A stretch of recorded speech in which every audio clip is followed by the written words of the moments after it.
Only about 6% of the population is likely to retire comfortably. And if you start saving for retirement in your 20s, you stand a much better chance of benefiting from compound interest. That's because time is on your side and your money is able to grow even if you don't put away much on a monthly basis. If you wait until you are older to start saving, you won't have enough when you retire.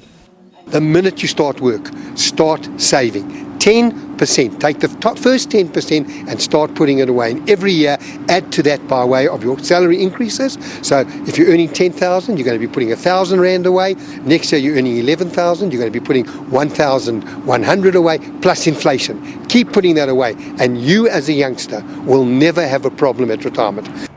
But even those in their 50s can improve their retirement kitty. Saving consistently and not cashing in your pension fund when you change jobs can help you to retire comfortably. Changing your career or studying further to earn more money can also help you improve your retirement savings.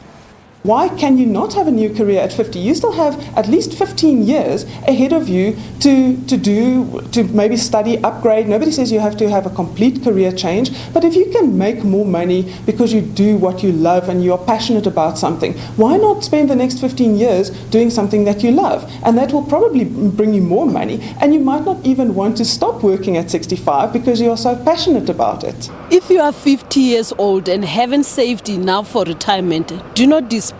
It's not too late to start saving for your golden years. With proper financial planning and a clear strategy, you can still accumulate more funds for retirement. You might also need to work for extra years or work part-time when retired.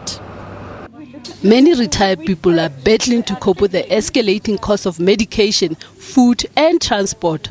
This can compromise their standard of living during retirement. If you haven't got enough money, you need to start doing something now. And you need to find out in your budget, where can I cut back and what can I afford to put in? Because it's better to have something at 60 to 65 than nothing. Because remember, in the years ahead when you're not working, you've got the two challenges. Longevity, you don't know how long you're going to live, and even worse than that is inflation. And we're not talking about CPR, we're talking about consumer inflation at retirement, where your medical aid, your food, your transport, everything like that is going up at a much faster rate than 4.5%. You need to accumulate as much money as possible and avoid things like early retirement, and maximize your retirement fund to include both your pension fund and retirement annuity.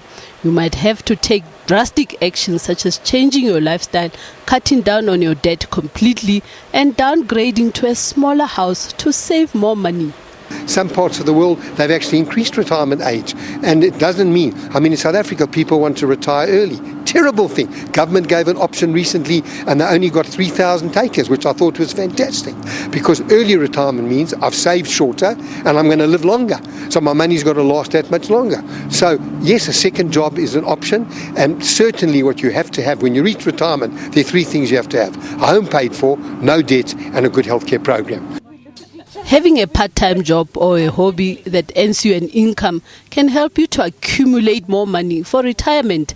And those who want to venture into business are urged to do their homework first before starting something new. You could lose your life savings if you put most of your savings into a business and it fails. If you've never run a company before and suddenly when you turn 65 you take all of your savings and you buy into a company, unless you know how to manage a company, you might be losing your retirement savings and you might be losing that company, because it's very difficult to run a company plus all the HR issues, etc., etc. So just beware, and when you go into these things, that it's with an open mind and open eyes. I'd like to hear your views on this topic. My email address is mulifient@sabc.co.za. My Twitter handle is @mulifinaledi.